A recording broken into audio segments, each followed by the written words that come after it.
네, 기자를 연결해서 살펴봤습니다. 근데 서 기자, 현장 취재 기자 말로는 지금 날씨가 그쪽 현장 날씨가 뭐 시시각각 좀 변하고 있다면서요? 네, 조금 전 CCTV 영상에서도 작게 빗방울이 보였는데요. 현장에 저희 취재 기자들이 전해오는 내용에 따르면 다행히 조금씩 비가 내리고 있고 어떤 지역에서는 천둥 번개를 동반한 비가 내리고 있다는 소식도 들어오고 있습니다. 다만 오늘 예보된 강수량이 5mm 이하로 매우 적은 편이어서 부디 좀 많은 양의 비가 내리길 바랄 뿐입니다. 네.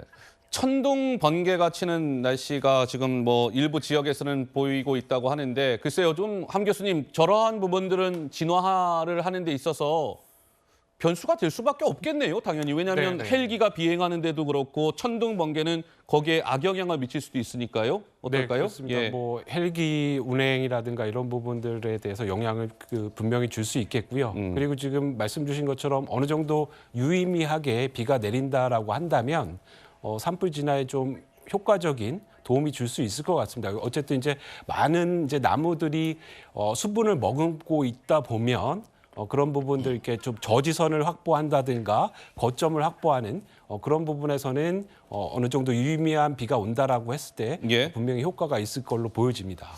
근데 교수님, 저희가 뭐 계속 뭐 이제 헬기 이 산불이 발생을 했을 때는 헬기가 투입이 돼서 신속하게 진화 활동을 벌여줘야 된다 이런 얘기를 하는데 이 헬기가 진화 활동하는 게 얼마나 이게 뭐랄까 얼마나 중요하고 이게 얼마나 큰 영향을 미치길래 헬기가 한 대라도 더 떠서 진화 활동에 도움을 줘야 된다라는 얘기를 하는 걸까요? 그러니까 지금 뭐 조금 길게 말씀드릴 수가 있으면 좀 천천히 말씀 주시죠. 천천히 예. 말씀을 드리면, 그러니까 결국 이제 산불이라는 것이 뭐 지금 뭐 강릉 시내 같은 경우는 이제 평야로 보이지만 대부분 이제 산악 지역에서 발생을 하고요. 실질적으로 소방대가 진입을 해서 소화 활동을 하기 불가능합니다. 물도 없고요. 예, 물을 예. 가져갈 수도 없고요. 그러니까 유일하게 물을 뿌려서 진압할 수 있는 것은 소방 헬기가 유일한 거죠.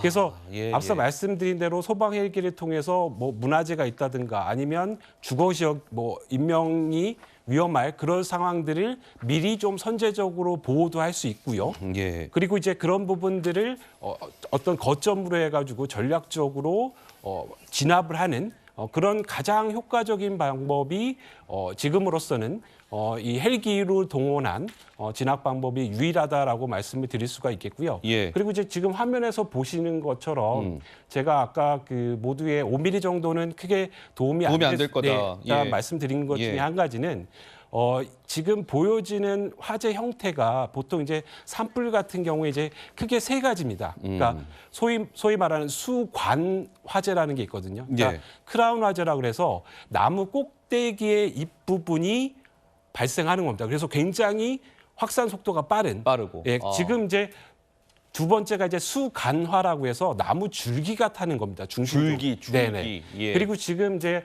CCTV라든가 아까 그 기자분들이 찍은 영상을 지금 보시면 네. 저거는 이제 지표화라고 보여지거든요. 아하. 그러니까 지표화는 지금 보시는 것처럼 나무가 실질적으로 따는 게 아니라 네. 지금 이제 산 같은 경우 바로 땅이 있는 게 아니고 흙이 있는 게 아니고 대부분 뭐 낙엽이라든가 여러 가지 그 목재 같은 이런 것들이 관목들이 우거져 있고요. 그렇죠. 이런 것들이 지금 이제 지표화 형태로 해서 확산이 되고 있는 예. 그런 모습인데요. 그러니까 비가 아주 부슬부슬 조금 내리면 실제로 땅 밑에까지 비가 전달이 안 되는 거죠.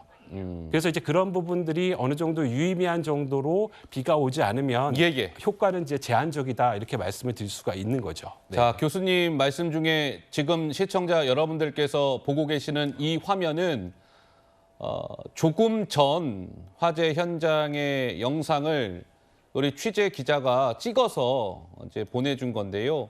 서 기자, 지금 화면상에도 조금 비가 내리는 게 렌즈에도 이렇게 보여지네요. 네, 조금씩 이제 빗방울이 굵어지고 있는 모습이 보이고 지금 진화 작업 중인 산림청 대원들의 모습도 보입니다. 저 뒤로 이제 불길도 보이기 시작하는데요. 현장의 취재 기자들도 조금씩 비가 내리고 있지만 그 양이 지금 현재로서는 많은 상황은 아닌 것으로 보입니다. 다만 이 산불 현장에서는 이 비가 단비가 되길 바랄 뿐인데요. 예보 자체로는 5mm 이하이기 때문에 얼마나 많은 양의 비가 내릴지는 좀 예측이 어려운 상황입니다. 다만 현장이 굉장히 건조해서 예상된 밀리미터보다 좀 더 적은 양의 비가 올 수 있다고 기상청은 예보한 바 있습니다. 그러니까 서 기자, 지금도 보면 저 지금 화재 불길 뒤에 주택이 보이지 않습니까? 네. 그러니까 제일 걱정이 이제 저런 것이고, 저까지 당연히 지금 불이 확산이 되면 안 되는데, 지금 인근 주민들은 다 대피는 현재 안전하게 이루어지고 있는 겁니까? 어떻습니까? 네, 맞습니다. 이 산불 발생 이후 이 재난 문자가 발령됐고 인근 주민들 모두 현재 안전한 곳에 대피하고 있습니다. 대피소 현황 다시 한번 말씀드리면요. 예. 강릉 아레나와 이 사천중학교 체육관에 현재 대피 중인 상황입니다. 대피 인원은 인근 주민 147가구 한 300명 정도의 주민이 대피하고 있는데요. 아무래도 지금 보시면 아시겠지만 펜션, 가구, 민가, 화마에 덮쳤기 때문에 정말 망연자실한 상황일 겁니다. 예. 하여튼 뭐 대피는 완진이 되는 그 순간까지 안전한 곳에 뭐 대피를 하셔야 될 것 같고, 자, 오늘 화재가 발생을 하자 윤석열 대통령도 메시지를 냈습니다. 산림청과 소방청을 중심으로 관계 기관 간 협력 체계 기반으로 가용할 수 있는 모든 장비와 인력을 신속히 투입해라. 산불 조기 진화에 총력을 기울여 달라, 이렇게 긴급 지시를 윤석열 대통령도 내렸다고 하는데요. CCTV 이 시각 현재의 강릉 남대천 대교를 비추고 있는 CCTV입니다. 근데 이곳에는 또 비가 뭐 이렇게 내리는 것 같지는 않네요. 약간 땅이 살짝 젖어 있는 것 같기는 한데, 뭐 비가 이렇게 많이 내리지는 않고 있는 것 같고, 다른 곳도 한번 좀 돌려가면서 봐야 될 것 같고.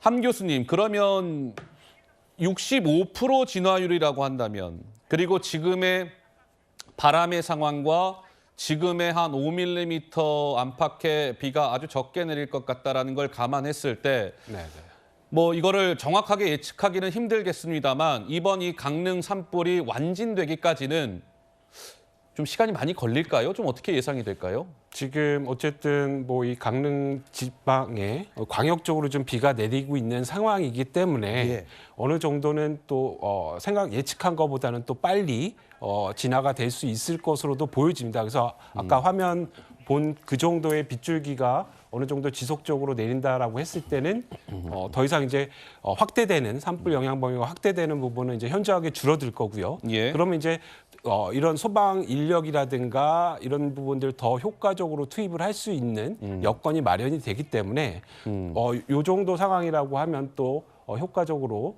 빠르게 더 진화가 될 수 있을 거라는 기대를 하고 있습니다. 예. 기대가 아니라 좀 빨리 진화가 됐으면 좋겠습니다. 근데 교수님, 이게요, 올해 3월 말까지 산불이 발생한 건수를 보니까 최근 11년 동안 최고치를 보였답니다. 왜 올해 이렇게 유독 많은 산불이 발생을 하고 있는 걸까요? 뭐 제가 산불 제가 알기로는 한 11배 정도 네. 이렇게 늘어난 것으로 이렇게 알고 있는데요. 지금 이제 기본적으로는 기후 변화에 의한 이상 기후. 그러니까 다시 말씀드리면 뭐 우리나라 날씨 같은 경우에 봄과 겨울철에 건조한 것이 사실이었지만 뭐 작년과 올해 같은 경우에 이제 눈도 거의 내리지 않았고요. 예. 그리고 앞서 말씀드린 대로 엊그제 비가 오기 전까지는 거의 100일가량 비가 한 방울도 안 내리는 이런 지역도 있었고요. 그래서 심지어는 침엽수가 아닌 활엽수가 있는 그 홍성, 며칠 전에 이제 홍성에서도 크게 산불이 발생을 하기도 했는데요. 이 같은 현상들을 보면 우리나라가 더욱더 어떤 건조한 날씨 안에 포함이 되어져 있다라고 보여지고요. 이런 건조한 날씨들은 앞으로도 이제 이런 초대형 혹은 아주 곳곳에서 다발적인, 그러니까 뭐 강원도라든가 경북이나 경남 일부 동해안 지방이 아니라 뭐 광주라든가 대전이라든가 이런 광역적인 산불이 또 발생할 수 있는 이런 가능성도 굉장히 높은 상황이다, 이렇게 보여집니다. 자, 저희가 아까 방송을 진행 중일 때 진화율이 65%다라는 말씀을 드렸는데 서 기자, 좀 수치가 바뀌었네요. 진화율. 네, 지금 3시 30분 기준으로 속보가 들어와 있습니다. 산림청에 따르면 현재까지 산불의 진화율은 약 88%로 추정되고 있습니다. 아까 65%인데요. 다행히 조금 진화율이 올라가고 있는 상황이고요. 이 대피한 인원도 조금 늘어났습니다. 주민 안전을 위해 528명이 현재 대피하고 있습니다. 이 산림당국은 현재 이 산불 원인도 조금 추가 1차 분석 결과를 내놨는데요. 그렇군요. 아까 말씀드린 것처럼 강풍으로 오늘 네. 많이 불었던 강풍으로 나무가 부러지면서 이 전선 단락으로 발화가 된 것으로 보인다. 일단 1차 조사기 때문에 조금 더 추가 원인 조사가 필요합니다만 현재 산림청에서 분석한 산불 원인은 예. 강풍으로 나무가 부러지면서 전선 단락으로 인한 발화다 이렇게 보고 있습니다. 알겠습니다. 자, 강릉 난곡동 일대에서 발생한 산불 소식을 좀 전해드리고 있는데요.